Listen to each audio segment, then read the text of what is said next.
What's up, gang? It's Kurt. I'm here to show you my full process on my piece, Cabin on the Lake.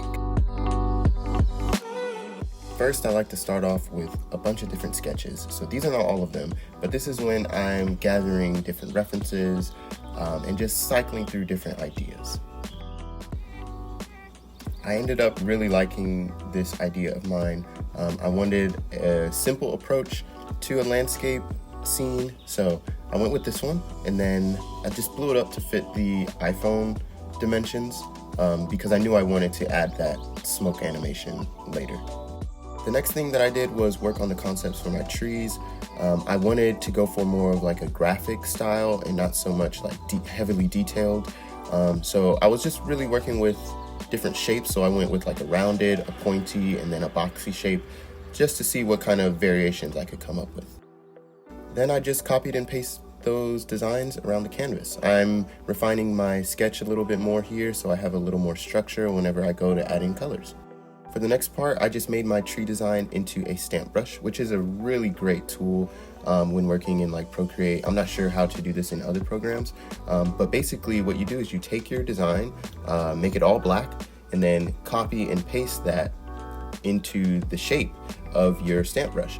It makes it really easy to just duplicate or tweak different elements, and I was able to make this entire background with the stamp brush. Okay, up next is adding details to the cabin. I'm using the selection tool just to block out the rough shapes, and then using a multiply layer and a screen layer for the details.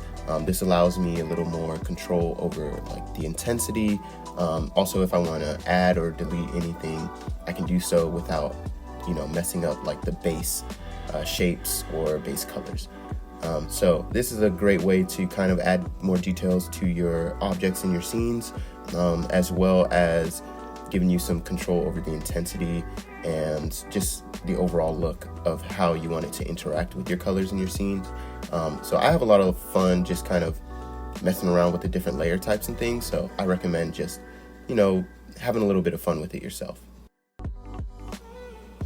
And last but not least are the finishing touches. I really enjoy adding the little details at the end. It just makes the illustration just pop.